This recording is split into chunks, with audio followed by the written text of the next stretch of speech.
কিচ্ছু হয়নি, ওর বিশ্রাম নিচ্ছে।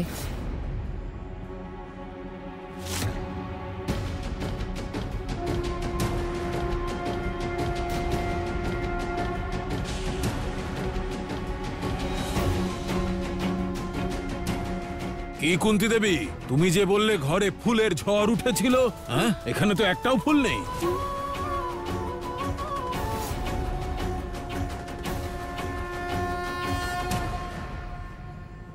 আমি বাবা, আমরা সত্যি কথাই বলছি, নিশ্চয়ই ও কিছু করেছে। গোটা ঘর ফুলে ভর্তি ছিল বাবা, অনেক ফুল ছিল। এই মেয়েটা না নিশ্চয়ই কোনো কালো জাদু করছে। তোমার বিশ্বাস হচ্ছে না? না তো মা, জিজ্ঞেস করো ওকে। সাথী, সত্যি করে বলো, এসব জাদুবিদ্যা কোথায় শিখেছো তুমি? নিধি, মনের আঙিনা থেকে মন্দিরের সিঁড়ি অবধি পথ এই শিক্ষার। আরতির শিখা থেকে মায়ের ভোগ বানাতে গিয়েও শিখেছি আমি। ঘণ্টার ধ্বনি থেকে সন্তোষী মায়ের ভজনও সমৃদ্ধ করেছে আমাকে। আর নিধি, এটা কোনো জাদু নয়, এটা ভক্তির শক্তি। কিন্তু তুমি বুঝতে পারবে না, কারণ ভালোবাসা আর ভক্তিতে কোনো পার্থক্য নেই। আর অন্যের স্বামীকে যে কেড়ে নিতে চায় সে কি করে জানবে যে ভালোবাসা কাকে বলে আর ভক্তি কাকে বলে? সাথী, যা শাট আপ ওকে।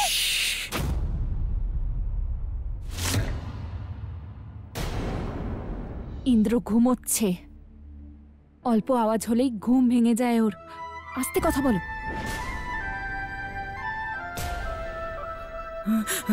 চলো এখান থেকে সবাই, ও আবার কোনো কালো জাদু করবে। ও ভাই চল। আরে সোনা,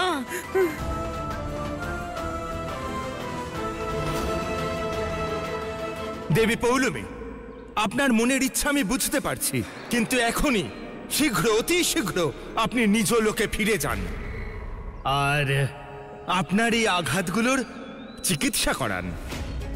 আর একবার ভেবে দেখবেন যে আপনি কি কারণে পৃথিবী লোকে গেছিলেন আর সাথে আপনি কি নিয়ে ফিরে এসেছেন। এটা দেবী সন্তোষের ছলনার পরিণাম। আমি তো এটা ভেবে আশ্চর্য হচ্ছি যে সন্তোষের দেবী এমন প্রলয়ের সৃষ্টি করলেন কি করে, যেটা মানুষদের কষ্ট দেয়। উচিত আর অনুচিতের মধ্যে যে যুদ্ধ চলে সেটাও যুদ্ধই, আর যুদ্ধ কষ্টই দেয়।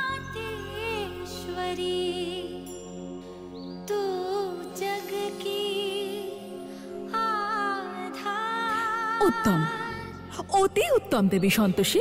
আপনি আমাকে নিয়ে উপহাস করছেন, আমাকে আমার কষ্ট স্মরণ করিয়ে। দেবী পৌলমী, আমি আপনার আঘাতের ঔষধি দিচ্ছি। এর পাপড়ির রস আপনার কষ্ট দূর করে দেবে। দেবী সন্তোষী, এত দয়া দেখানোর কোনো প্রয়োজন নেই। আমি জানি আপনার সন্তোষ আর করুণা দুটোই শুধু দেখানোর জন্য, আর তার দেবী সম্পূর্ণ মিথ্যে। তাই আজ আপনার চিন্তা ভাবনার প্রতি আমার দয়া হচ্ছে দেবী পৌলমী, কিন্তু এটাই সত্যি, মাতা সন্তোষীর লোকের পুষ্পের দ্বারা কোনো মানুষ আহত হলে তার ভিতরকার সমস্ত অশুভ শক্তির বিনাশ হয়।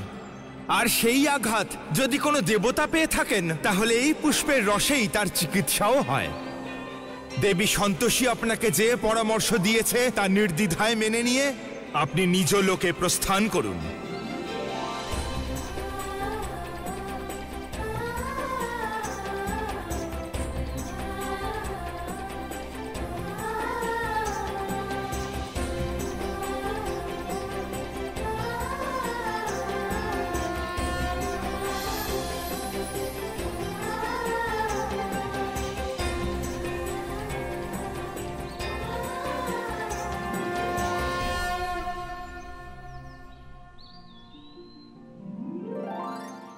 স্বয়ং কষ্ট দিয়ে তার উপচার করে কখনো শ্রেষ্ঠ হওয়া যায় না দেবী সন্তোষী। দেবী পৌলমী, আপনার প্রভাব এখনো নিধির উপরে রয়েছে। নিধি জানতো যে সে ওখানে ছিল না, কিন্তু তারপরেও সে সত্যটা বলেনি। দেবী পৌলমী, আপনার প্রভাব বিশ্ব সংসার ধ্বংস হওয়া পর্যন্ত থাকবে। আমার আর আপনার দ্বন্দ্ব একে অপরকে ধ্বংস করা নয়, বরং ভারসাম্য রক্ষা করা। আমরা সংসাররূপী তুলাদণ্ডের দুই দিকে আছি। আপনার প্রভাব বৃদ্ধি পাওয়া সংসারকে সেই দিকে নিয়ে যাবে যেখানে ঈর্ষা, বিদ্বেষ, লালসার প্রাধান্য থাকবে। কিন্তু যদি আমার প্রভাব বাড়ে, তাহলে সংসারে সন্তোষ, ভালোবাসা আর শান্তি স্থাপিত হবে। সংসার কেমন হবে সেটা মানুষদেরই নির্ধারণ করতে দিন।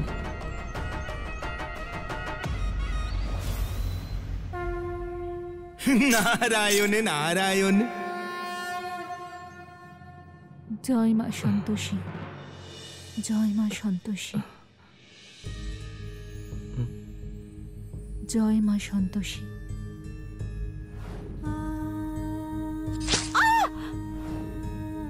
জয় মা সন্তোষী, জয় মা সন্তোষী। সাথী, ইন্দ্র, হাতটা দাও।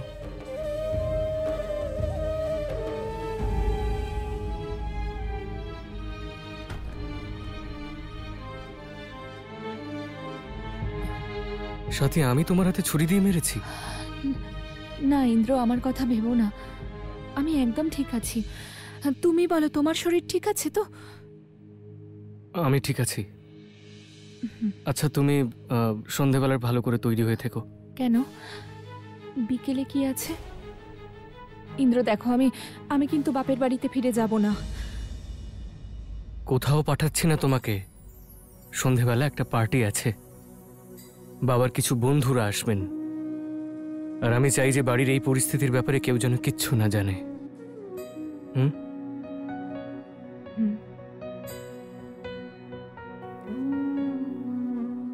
আর হ্যাঁ, হাতের এই ব্যথার জন্য সরি।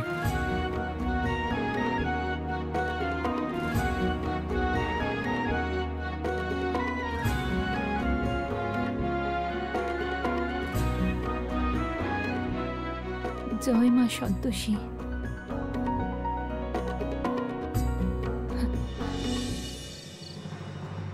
ঠিক বলেছ।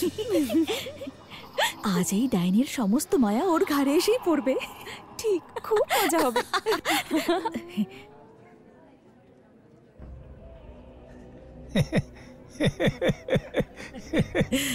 এই যে আমি তো ভেবেছিলাম গেছেন আমাদের আপনি। সবাইকে ভুলেই গেছেন।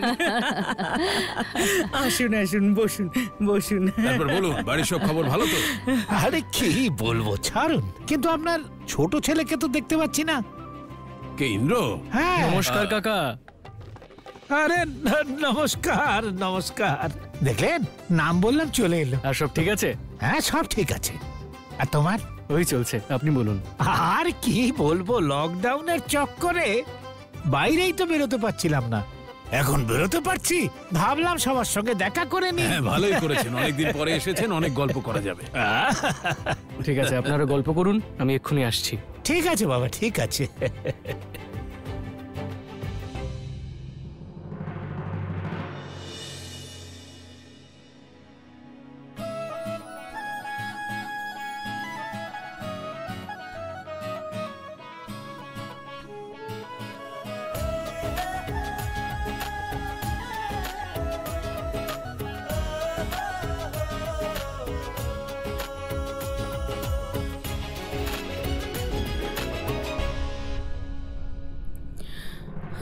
নাও, এসে গেছেন মহারানী। মা আজ অন্তত কিছু বলো না।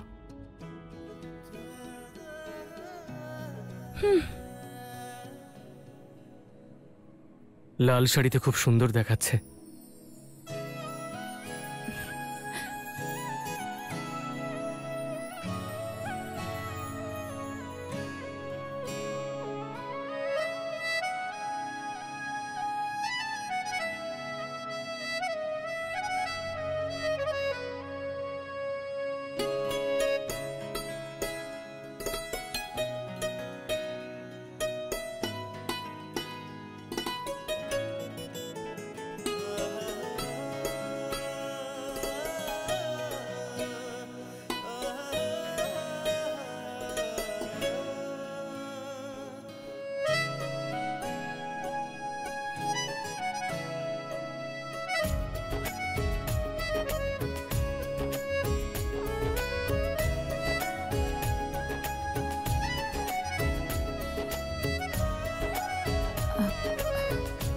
ইন্দ্র, এটা কি করছো? কেউ দেখে ফেলবে।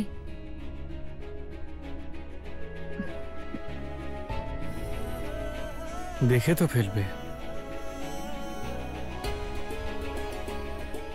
চলো, এখানে তো কেউ দেখতে পাবে না। আচ্ছা, দুটো কথা বলার ছিল তোমায়। এক, তোমায় আজ ভীষণ সুন্দর দেখাচ্ছে। দেখো, আমি চোখ সরাতে পারছি না। তাই নাকি? আর অন্য কথাটা? থ্যাংক ইউ বলার ছিল তোমায়। থ্যাংক ইউ কেন? আমার কথা শুনেছো তাই। এত সবকিছু হবার পরেও কত সুন্দর করে সেজেছ, সেই জন্য থ্যাংক ইউ। ইন্দ্র, তুমি একটা কথা জানো? একজন স্বামীর সম্মানের মধ্যেই একজন স্ত্রীর সম্মান লুকিয়ে থাকে। তাহলে তোমার কথা না শুনে কি করে পারি? কত ভাবো তুমি।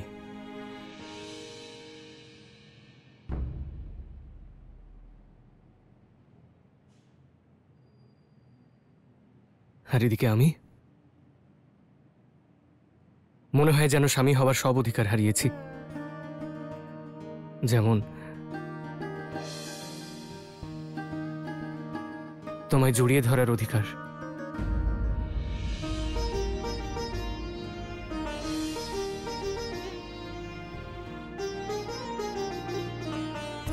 হে মা সন্তোষী, আমি স্বপ্ন দেখছি না তো?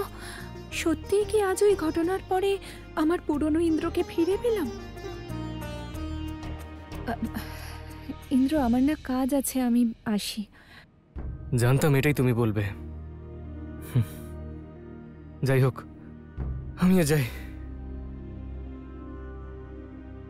ইন্দ্র,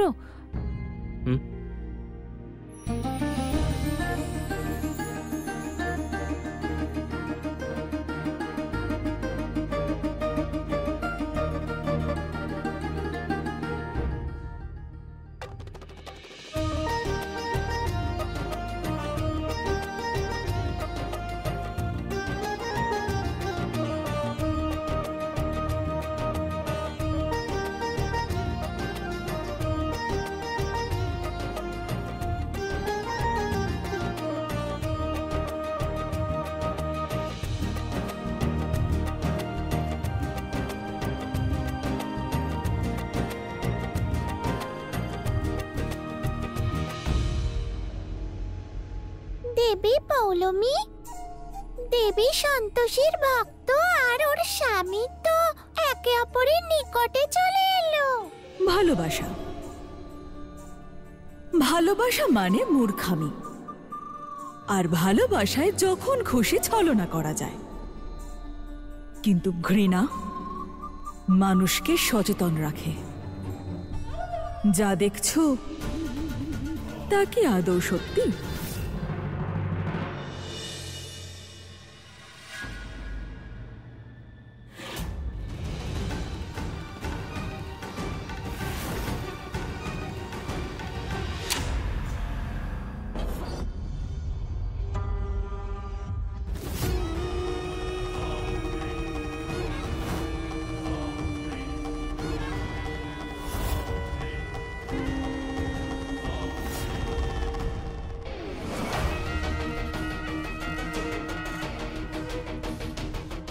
আচ্ছা সাথী, বাবার বাকি বন্ধুরাও চলে এসেছেন, যাই গিয়ে দেখা করি।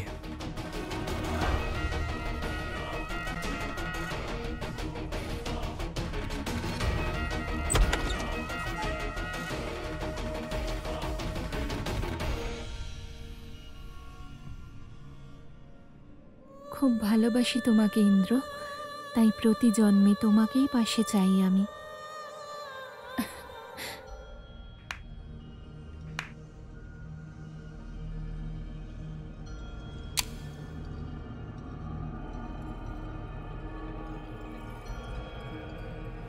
আচ্ছা, ওই সাথীকে মিষ্টি মিষ্টি কথা বলে পার্টির জন্য তৈরি হতে কেন বলতে বললে আমায়?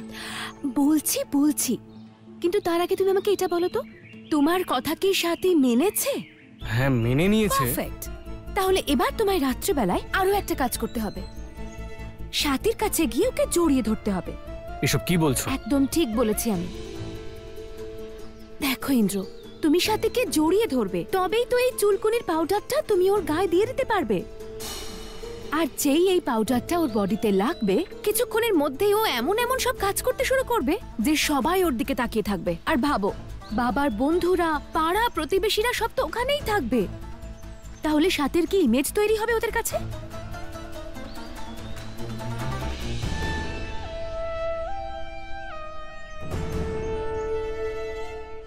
আইডিয়াটা তো ফাটাফাটি, কিন্তু নিধি এইসব করে কি লাভ হবে আমাদের? আরে আমার বোকা ছেলে, যখন সমাজ কোনো মেয়েকে অসভ্য ভেবে নেয়, তখন সেই মেয়ের সেই সমাজে থাকাটা অসম্ভব হয়ে যায়। আর যে সমাজ তোমাকে দ্বিতীয় বিয়ে করা থেকে আটকাচ্ছে, সেই সমাজই তোমায় দ্বিতীয় বিয়ে করার অনুমতি দিয়ে দেবে। আর কোর্টেও সবাই এটাই সাক্ষী দেবে যে সাথীর চরিত্র একদম ভালো নয়। তারপরও সাইন করুক বা না করুক, কোর্ট ডিভোর্সের পারমিশন অবশ্যই দেবে। আরে এই যে মহারানী গেল কোথায়? আরে মহারানী, বাইরে বেরোন। হ্যাঁ দিদি। আরে বাহ, বাড়িতে এত কাজ পড়ে আর তুমি নিজের ঘরে বসে আরাম করছো। একটু শরীরটা নাড়াও, কিছু কাজ টাজও করো। দাও, আমি নিয়ে যাচ্ছি। হ্যাঁ, এই না।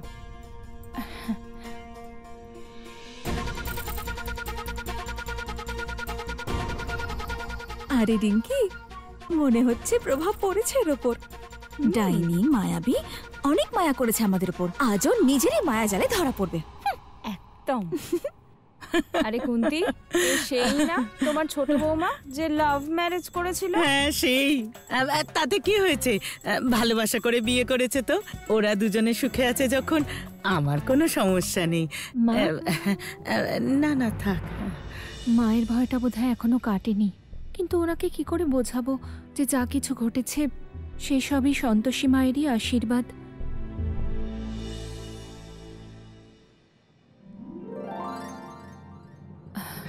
আমি একটু আসছি। বৌমা, আমি নেব না তো কি হয়েছে, বাকি সবাইকে দাও না। হ্যাঁ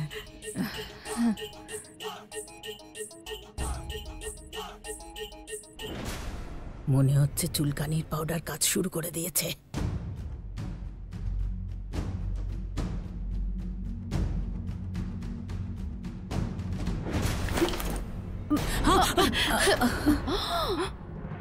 ক্ষমা করবেন, ভুল হয়ে গেছে। দামি শাড়িটা আমার। তুমি যাও বৌমা, হ্যাঁ কোনো ব্যাপার নয়। হ্যাঁ লাভলি, এখানটা একটু পরিষ্কার করে দিয়ে যাও তো। মা, আমি করে দিচ্ছি। না না বৌমা, তুমি যাও। যদি পারো তো একটা ভেজা কাপড় নিয়ে এসো শাড়িটা মোছার জন্য। হ্যাঁ কিছু মনে করো না, ক্ষমা করে দিও। বাচ্চা মেয়ে তো ঘরের কাজ ঠিক মতো করতে পারে না। আরে না না, আমি করতে পারবো।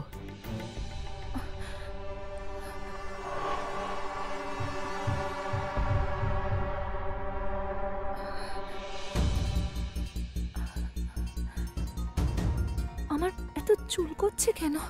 সাথী, কোথায় যাচ্ছ? সবাই এখানে আছে, একবার আলাপ তো করে নাও।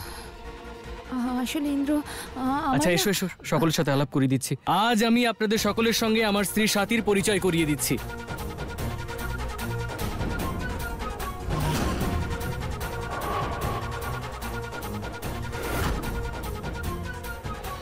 আরে এই সব কিছু তো ওর জন্যই।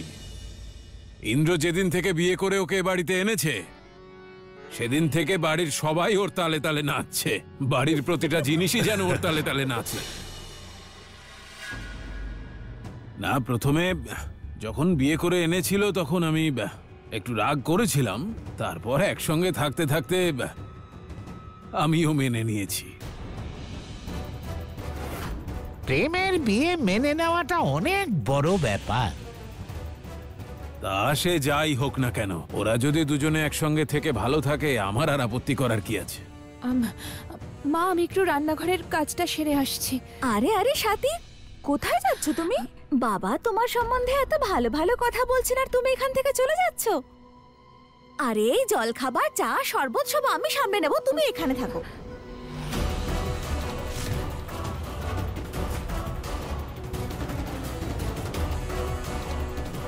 হে মা সন্তোষী, কি হচ্ছে আমার? সারা শরীরে চুল করছে, ঠিক করে দাঁড়িয়েও থাকতে পারছি না।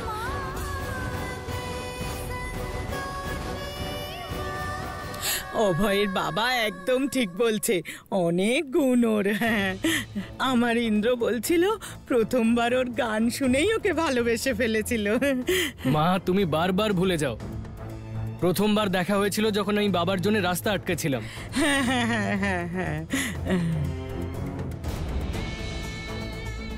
তবে মা, তুমি কথাটা ঠিকই বলেছো, ও সত্যিই ভালো গান করে। না না, আমি গাইতে পারি না। আরে এত লজ্জা পাচ্ছ কেন? তুমি তো গান গাও, কিছু একটু গেয়ে শোনাও। হ্যাঁ, একটা গান তো গাওয়াই উচিত, কারণ আমরা সবাই এখানে আনন্দ করতে এসেছি। গাও গাও গাও। গাও মা। হ্যাঁ মা, আমি গান গাইতে পারি না। আরে সাথে, তুমি কি সুন্দর সন্তোষী মায়ের বন্দনা গাও, তাই গানও তো গাইতে পারবে। শোনাও না। আচ্ছা ঠিক আছে, গাইতে যখন চাইছো না তখন সন্তোষী মায়ের ভজনই শুনিয়ে দাও একটা। কি আপনারা কি বলেন? আরে বৌমা, সন্তোষী মায়ের ভজন গাইতে তো কোনো আপত্তি নেই, আর লজ্জা পেও না, শুনিয়ে দাও। হ্যাঁ হ্যাঁ, গাও না, গাও গাও গাও।